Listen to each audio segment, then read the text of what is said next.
Adipati Ponorogo kedua, Said Kultum Wotgale.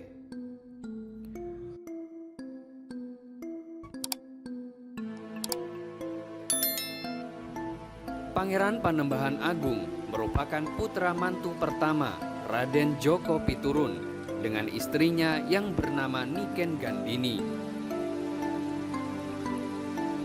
Pernikahan Adipati Ponorogo pertama tersebut memiliki 3 orang anak putri semua. Anak mantu pertamanya adalah bergelar Pangeran Panembahan Agung. Kedua, Kanjeng Gusti Pambayun yang menikah dengan Kiai Ali Salah, seorang putra Ki Ageng Mirah, dan Nyi Ageng Kaliwungu yang menikah dengan Sunan Tambayat. Maka setelah Raden Djoko Piturun wafat, yang menggantikan kedudukan sebagai Adipati Ponorogo adalah putra mantu pertama, yakni Pangeran Panembahan Agung.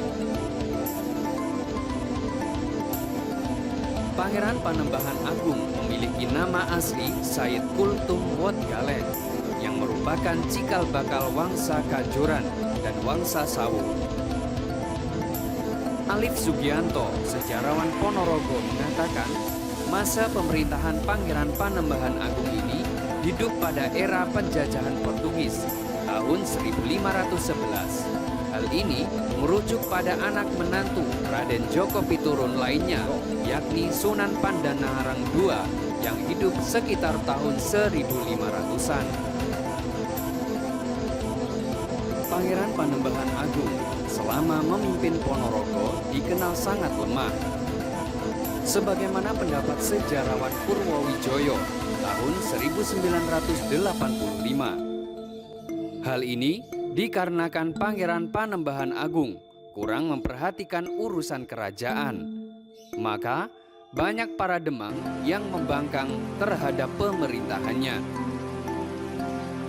Situasi itu menurut Purwowijoyo dikarenakan adanya perpecahan politik di Ponorogo oleh Suro Handoko yang merupakan putra dari Ki Ageng Kutu atas kematian ayahnya di tangan Bathara Katong. Faktor balas dendam inilah yang mengakibatkan melemahnya pemerintahan Panembahan Agung. Dalam bukunya Sejarah Adipati dan Bupati Ponorogo, sejarawan Alif Sugianto mempunyai hipotesa yang berbeda dengan tulisan Purwowijoyo mengenai melemahnya kepemimpinan Ponorogo di bawah Panembahan Agung.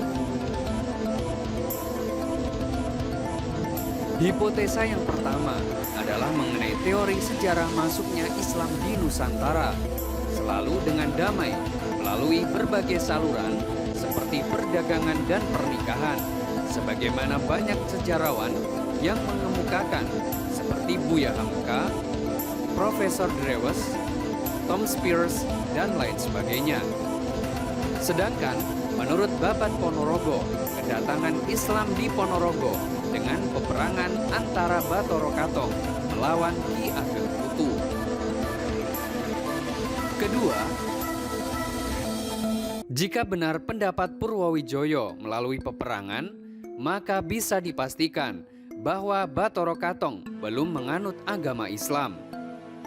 Hal itu tentu bertentangan dengan teori masuknya Islam di Nusantara berdasarkan beberapa ahli sejarah tersebut. Apalagi nama Bathara Katong memiliki ciri khas suatu agama tertentu. Menurut Purwowijoyo, penggunaan nama Bathara tersebut sebagai upaya mendekatkan diri kepada masyarakat Wengker. Hipotesa ketiga, Ki Ageng Kutu yang kepalanya dipenggal oleh Bathara Katong, sebagaimana pendapat Babat Ponorogo, yang kemudian anak Ki Ageng Kutu yang bernama Niken Gandini dinikahi oleh Bathara Katong dinilai kurang masuk akal. Bagaimana membayangkan hubungan rumah tangga keduanya jika ayahnya yang notabene sebagai menantunya dihabisi, tentu menjadi dendam membara bagi istrinya. Oleh karena itu, sejarah Ponorogo menurut sejarawan Alif Sugianto perlu dikaji mendalam untuk meluruskannya. Keempat, melemahnya pemerintah Pangeran Panembahan Agung karena mendapatkan perlawanan dari Surohandoko yang tidak terima ayahnya meninggal dunia di tangan Bathara Katong. Padahal yang menjadi adipati di Ponorogo terhitung sebagai keponakannya sendiri, anak dari kakaknya Niken Gandini. Analisis sejarawan Ponorogo, Alif Sugianto, terhadap melemahnya pemerintahan pada waktu itu dikarenakan Pangeran Panembahan Agung belum terlalu menguasai medan Kadipaten Ponorogo, serta statusnya sebagai anak mantu dirasa oleh sebagian masyarakat memiliki status yang lemah secara garis keturunan dengan Raden Djoko Piturun. Terlepas dari kepemimpinan Raden Panembahan Agung, ia memiliki 4 orang anak, dan yang menggantikan kedudukan Adipati Ponorogo adalah Pangeran Dodol. Pangeran Panembahan Agung ini dimakamkan di kompleks pemakaman Raden Djoko Piturun. Lokasi tepatnya berada di sebelah kanan gedung Raden Djoko Piturun.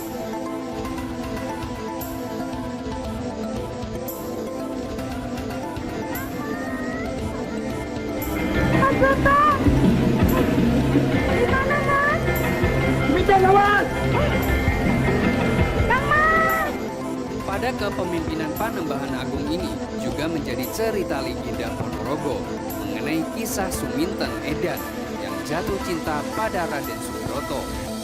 Dengan tokoh utama beberapa warok dengan kesaktian mandraguna dan adu kesaktian, yaitu Suromenggolo, Surohandoko, Gunoseco, Hanggojoyo, dan Singo Kubro.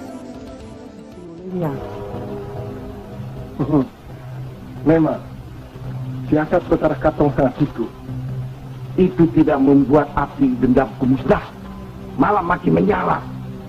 Ingat, kita masing-masing mempunyai kekuasaan dan pengaruh.